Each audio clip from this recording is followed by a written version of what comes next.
Yo guys, selamat datang di channel Pen Cerita Manhwa. Kali ini kita akan melanjutkan alur cerita Mercenary King. Dan ini bagian kedua dari cerita kali ini. Dan pastikan kalian sudah menonton episode pertamanya biar nyambung alur ceritanya. Kalian bisa cek di playlist untuk video yang lainnya. Baiklah, tanpa berlama-lama lagi, langsung saja kita mulai ceritanya. Kemudian Shin memperlihatkan kepingan demi kepingan dari ingatan Ghislaine mengenai adik perempuannya. Nama adiknya itu adalah Helena. Dari kepingan itu menunjukkan Helena yang sedang bersedih atas kematian sesosok ibu mereka. Dan juga, ada kepingan yang menunjukkan senyuman dari Helena yang memudar karena tingkah bodoh yang sering dilakukan Ghislaine di masa lalu. Dan ada juga kepingan yang menampakkan Helena yang sedang marah karena tidak tahan dengan kekacauan yang sering Ghislaine lakukan. Lalu kita dibawa ke sisi Ghislaine, ia terlihat sedang berada di ruang hampa. Pijakannya seperti di atas air yang mengalir. Setiap langkahnya membentuk gelombang bagai air yang bergoyang, di sekitarnya diselimuti dengan kegelapan yang pekat. Kepingan ingatan itu pun jatuh ke tangan Ghislaine. Melihat itu ia mengatakan, apa ini semua adalah ingatan mengenai kesedihan adiknya di kehidupan sebelumnya. Secara tiba-tiba, ia dikejutkan dengan tangan seseorang yang mencengkeram erat pada bahunya sembari mengatakan kakak. Terlihat, orang itu rupanya Helena, adik perempuan Ghislaine, dengan wajah merah, mata yang berkaca-kaca, ia mengatakan ayo pergi bersama. Seketika itu juga, Ghislaine terbangun dari suatu ruangan di dalam kamar, wajahnya dipenuhi dengan keringat, serta kepalanya dikompres dengan air hangat. Sembari memperhatikan tangannya ia mengatakan, apa aku masih hidup? Sepertinya mereka berhasil menyelamatkanku. Lalu ia pun bangun dari berbaringnya sembari mengatakan dugaannya mengenai ingatan yang ia lihat sebelumnya. Apa tadi itu hanya mimpi? Tepat saat tubuhnya berada di posisi duduk sempurna, sekujur tubuhnya terasa tersambar petir, rasa sakit terasa di mana-mana. Apa ini efek samping setelah aku memaksakan diri? Meski begitu, Ghislaine merasa bersyukur karena dirinya masihlah hidup. Tidak lama seorang pelayan datang membuka pintu sembari membawa seember air di tangannya. Tuan muda, apa kamu sudah bangun? Dan pelayan itu bernama Belinda. Setelah Belinda mengatakan itu, ia menyimpan ember itu di atas meja sembari mengutarakan rasa cemasnya pada Ghislaine. Apa kamu tahu betapa khawatirnya diriku?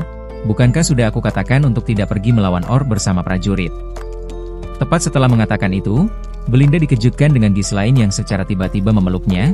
Dengan bingung Belinda mempertanyakan apa yang sedang kamu lakukan. Apa ada yang salah? Ghislaine menyangkalnya tidak, aku hanya senang bisa melihatmu lagi. Dijelaskan, jika Belinda adalah pelayan satu-satunya yang selalu menemani Ghislaine, seseorang yang selalu ada di sampingnya, sejak Ghislaine kecil, hanya Belindalah yang terus mendampinginya tanpa memperdulikan tindakan bodoh yang sering Ghislaine lakukan. Tapi setelah keluarganya hancur, Belinda menghilang entah kemana. Setelah itu, Ghislaine pun tidak pernah melihat Belinda lagi sampai akhir hayatnya. Merasa ada yang aneh dengan Ghislaine saat ini, dengan bingung Belinda menanyakan alasan Ghislaine merasa senang melihat dirinya, padahal mereka selalu bertemu setiap hari. Ghislaine tidak menimpali perkataannya, dengan sorot mata yang tajam, Ghislaine bertekad akan melindunginya, karena Belinda satu-satunya yang ia percaya. Ghislaine pun berniat untuk mengatakan semuanya mengenai dirinya yang kembali ke masa lalu. Lalu Ghislaine meminta Belinda untuk mendengarkan perkataannya dengan baik, lalu ia mengatakan, tidak lama lagi akan ada bencana yang menghancurkan Perdium. Apa? Apa maksudmu? Tanya Belinda dengan bingung, lalu Ghislaine menjelaskan, jika dirinya telah mati dan kembali hidup. Mendengar itu, Belinda menimpali sembari membereskan tempat tidur Ghislaine. Tentu saja, aku yakin para Orc itu nyaris membunuhmu. Apa kamu sadar jika yang dalam bahaya itu kamu dan bukan Perdium? Setelahnya, Belinda pun menasehati Ghislaine dengan berbagai perkataan dan juga ia meminta Ghislaine untuk tidak mengulanginya lagi.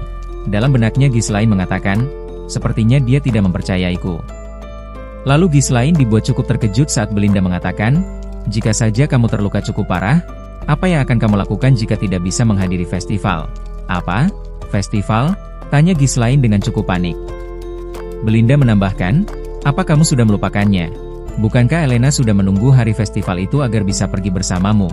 Itu akan menjadi kesempatan baik untuk memperbaiki hubungan kalian. Setelah mendengar itu, Ghislaine memperhatikan gambar dirinya bersama Helena. Dalam hatinya ia membenarkan apa yang dikatakan Belinda.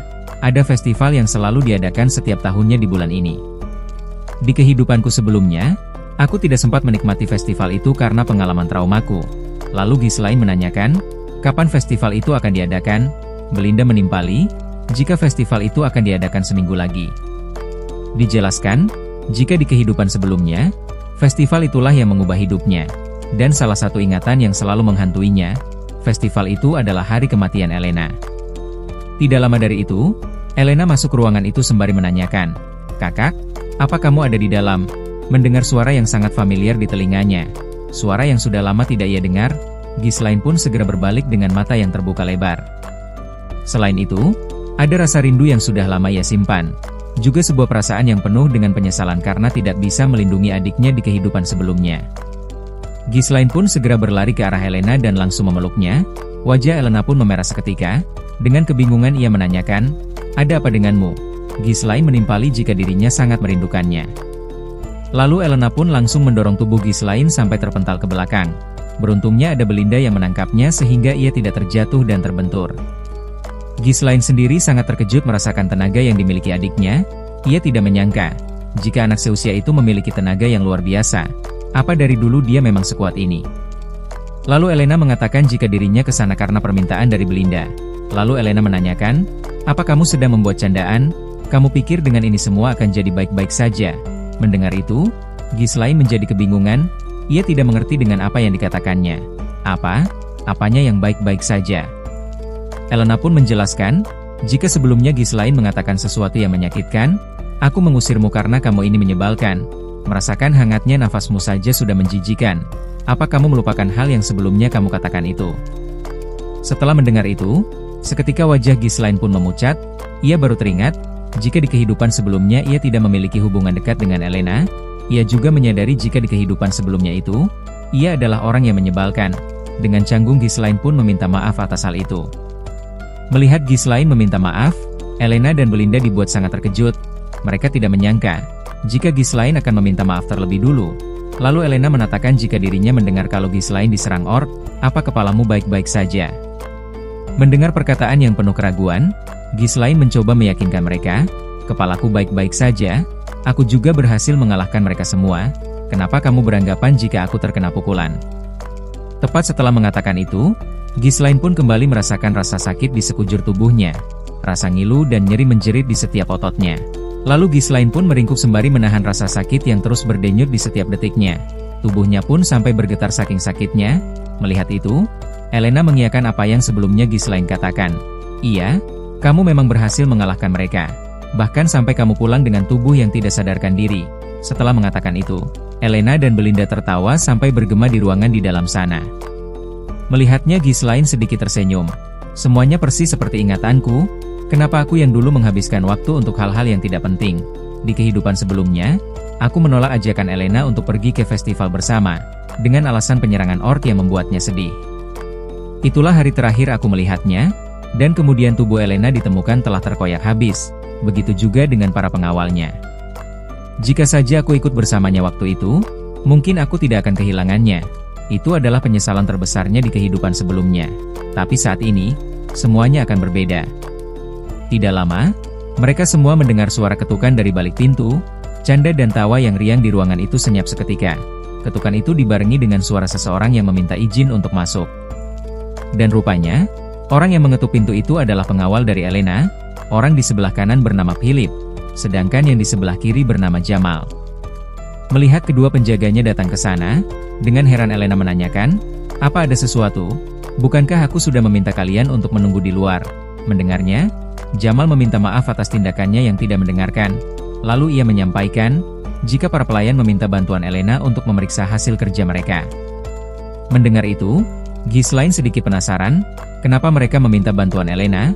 Belinda menimpali, "Karena kamu selalu bermalas-malasan, jadinya kamu tidak mengetahuinya." Lalu Belinda mempertanyakan alasan keluarga Perdium kekurangan tenaga sampai-sampai Elena turun tangan sendiri. Mendengar hal yang tidak pernah ia duga, sesuatu yang tidak ia sangka, sembari memperhatikan kepergian Elena, dalam benaknya Ghislaine mempertanyakan, "Apa kita benar-benar kekurangan tenaga kerja? Dulu aku tidak peduli soal ini, jadi wajar saja jika aku tidak mengetahuinya." Lalu Ghislaine menawarkan diri untuk membantu Elena. Mendengar itu, Elena dan Belinda kembali terkejut dengan perubahan yang Ghislaine tunjukkan. Apa? Dia menawarkan diri untuk membantu? Apa kepalanya benar-benar tidak terkena pukulan? Ghislaine tidak menimpali, ia terdiam membatu. Mendengarkan setiap perkataan yang penuh keraguan itu. Ia juga mewajarkan tingkah mereka itu. Aku juga pasti terkejut ketika melihat seseorang yang dikenal brengsek, tiba-tiba menawarkan diri untuk memberi bantuan. Lalu kita dibawa ke beberapa waktu setelah itu, scene memperlihatkan tempat yang akan digunakan untuk acara festival.